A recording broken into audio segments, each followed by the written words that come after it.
Hello! Now, today, I'm going to chat a bit about empires. Specifically, Age of Empires. Now, I was quite excited to hear a few years back, or so, that Age of Empires 4 was coming out. Granted, I would have been more excited if they announced Empire Earth 4 was coming out. But, you know, that's just one of those things. And Age of Empires 4 still sounds pretty epic. I was a bit disappointed that it was going to go back to the medieval era again. But, because I was initially a bit concerned that it would essentially be a reskin of Age of Empires 2. But Relic did us proud. And from what we can tell from the trailer that was released on the 10th of April, and the various different mechanics that have been displayed, it's not going to be. I mean, the fact that units can now go stealthy by hiding in trees, which is something that you might see in, say, Total War or Company of Heroes or such. These guys are doing a good job.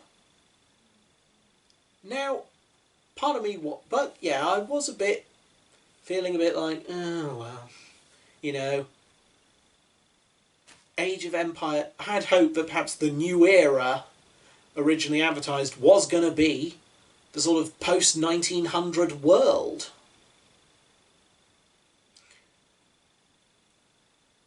And, well, I could understand, but I can understand why they didn't. You see, there are challenges for setting an RTS game post-1900. Now, I have written a whole script about this, although almost every point I made, I basically just said Empire Earth managed it. Yes, it was only partially set after 1900, but still, you know, there are plenty of post-1900 RTS games that have worked well. The Red Alert series, Command & Conquer in general, yep, and of course Command & Conquer Generals, all worked well with the setting. Rise of Nations has a good post-1900 part to it. Empire Earth, as I said, but thing is, when Empire Earth was sorting out the challenges of making an RTS game, or part of an RTS game, in the sort of world of long-range aircraft and all that stuff that we see in post-1900, they weren't making an Age of Empires game.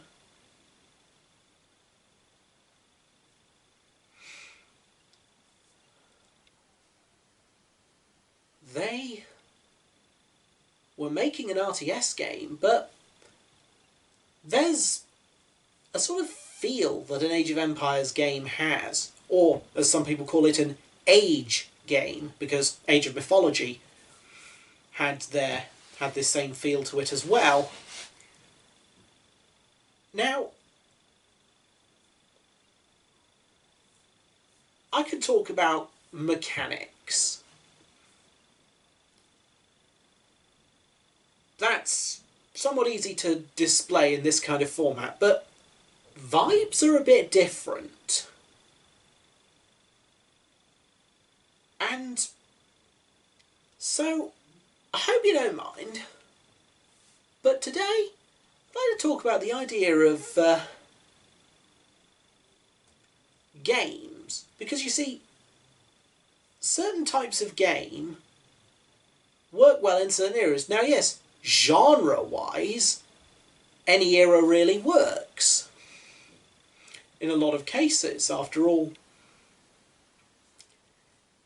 there are games like Chivalry and Mordhau that bring first-person combat, as it were, into the times before the firepower revolution, so, say, the pre-1900 world. But from what I've seen of them, they don't feel like Battlefield or Call of Duty. So, I hope you don't mind if I take you on a little trip of imagination. I'm going to do some sketches with help from my friends. Some very nice background music by Fantasy and World Music by the Feisters. I apologise if I butchered their name. But I've left a link into the description. I hope, and Brandon F has been very kind in providing footage to help me with the second sketch. So, in order to try and convey this whole vibe thing, and I'm going to illustrate with a few examples. Let's first begin with this little sketch. It's sort of like, I wonder what Battlefield would be like. If it was set in antiquity. By Kinkinatus. Initiating. Look that way. Scan. Establishing battlefield control. Although, actually, we don't know how the Romans used to signal their armies, so I know, wave a flag, blow a whistle, shout. Cover my reload. Got wave. I've only got a sword. Where's the rest of my formation? Pretty exposed up there. Running at him. There's a vehicle spawn on this map.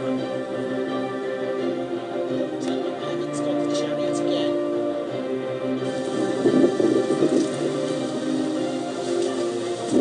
Yes.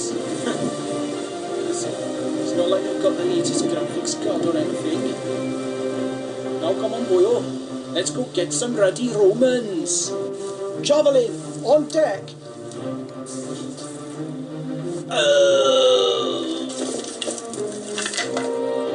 Alright. Okay, you Romans. Let's give you a bit of an arrowing experience.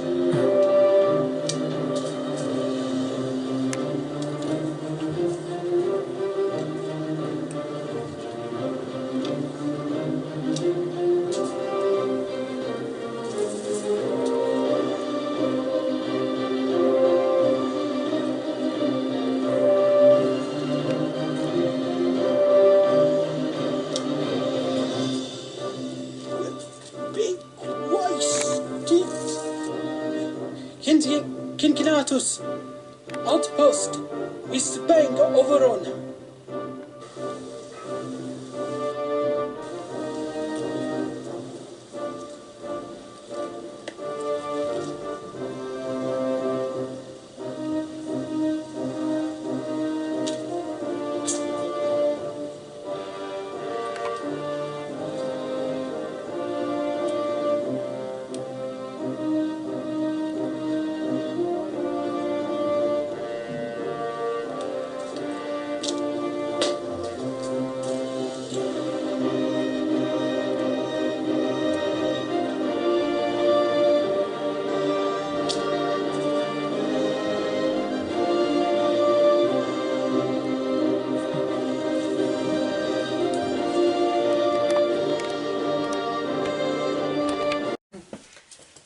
that was fun. And now I'd just like to thank Brandon F. for providing his footage for this next little sketch. So imagine what a game like Call of Duty in the American War of Independence might be like.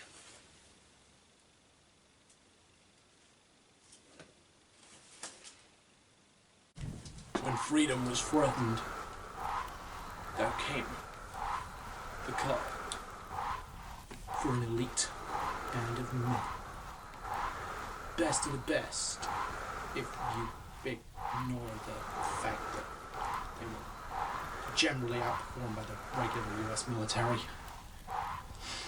And go in, doing the deeds that needed to be done to preserve our freedom. If you were. Admittedly, that was most applicable if you were a white man who owned property, but we worked on that in the sequel. And the ones after that.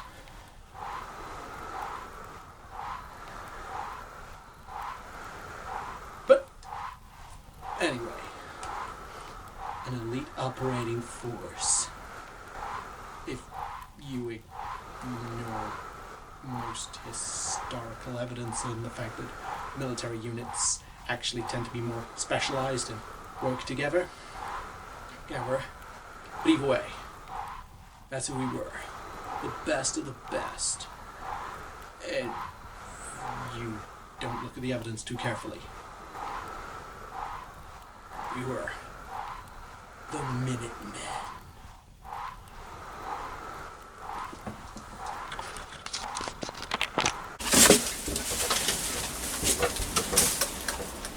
Alright, Chippadai. You know what to do. Gotta take out this building. Move forward.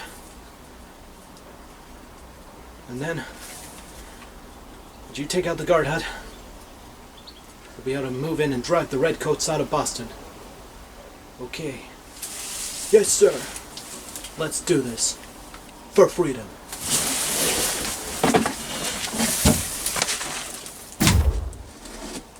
Oh. Okay. Right the cartridge. And there. Turn my weapon. Oh. That would seem to be quite the number of redcoats.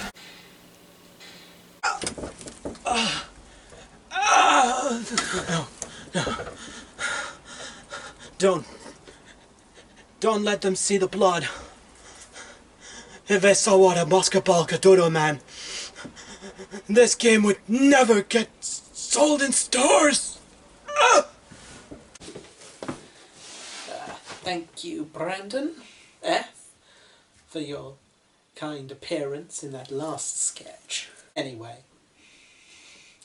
you can check out the video that that Brandon's cameo came from in much better quality, with a link in the description below, as well as a couple of videos to find out more about the Minutemen in the American Revolution. But now, we shall have the main show. The sketch that inspires them all. As we try and imagine trying to create the feel of an age game in the modern world, conveying authentically, let's say, the 20th century.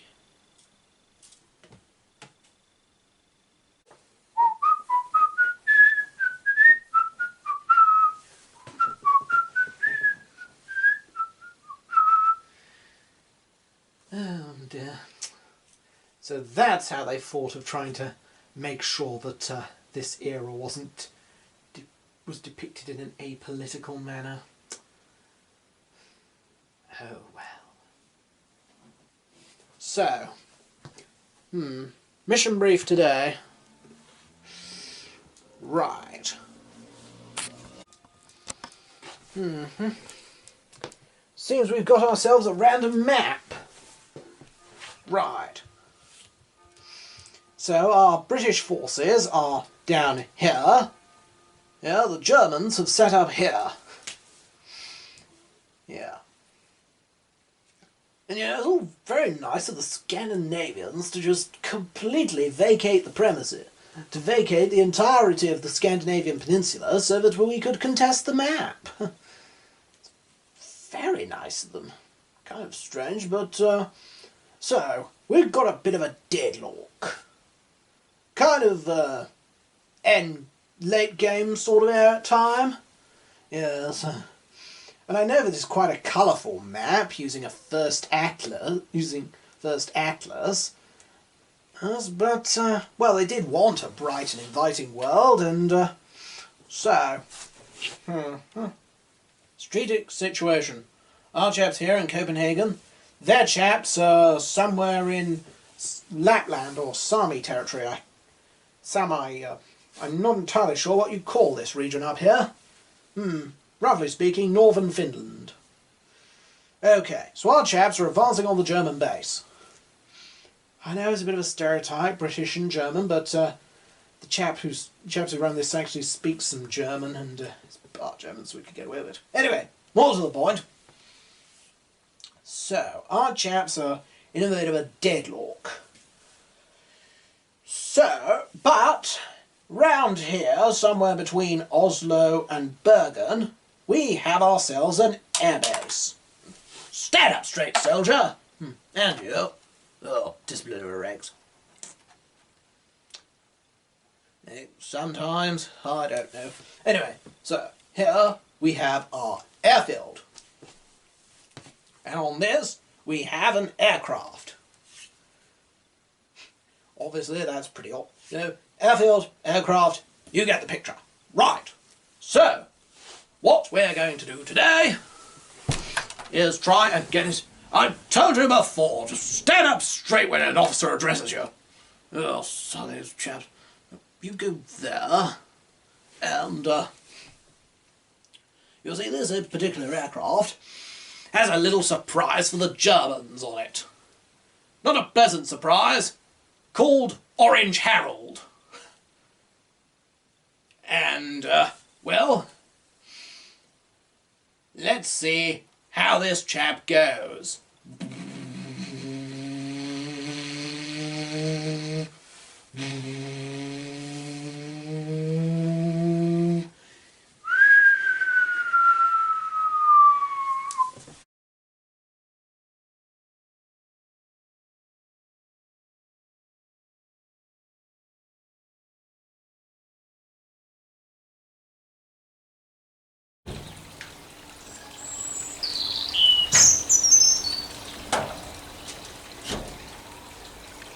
Kommandant?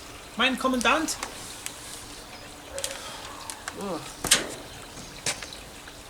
Wir wurden mit Affenwaffen behandelt. Unser Dorf ist verloren. Was sind Ihre Bestellungen? Ich bin ein Dorfbewohner.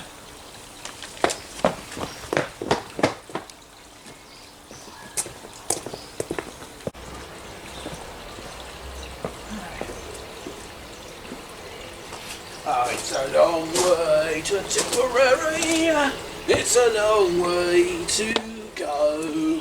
It's a long way to Tipperary. Hang on. Right. Well, we're at the village. And, oh, wait a minute, there's an enemy there. Hang up. Enemy villager. No, I'm not going to do that. Look, I know it might have made sense.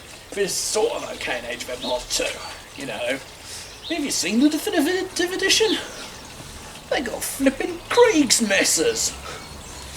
And against a guy with a sword and a shield, Here, that guy's got a trowel, I've got a Tommy gun.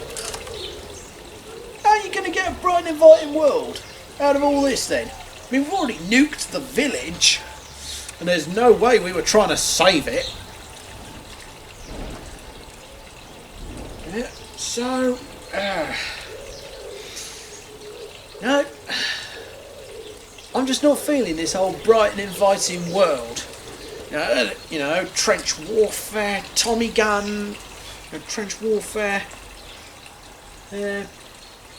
Orange Herald. Yes, I know the officer said Orange Herald, but yeah, he's a bit of a fuddy-duddy. They're trying to make it bright and inviting, I guess. Bright and inviting when we have nuclear bombs and, yeah. How are you going to do that authentically with industrial warfare? I don't know. Right. Cut. Let's just cut. Right. Cut. Well, that got a bit dark at the end.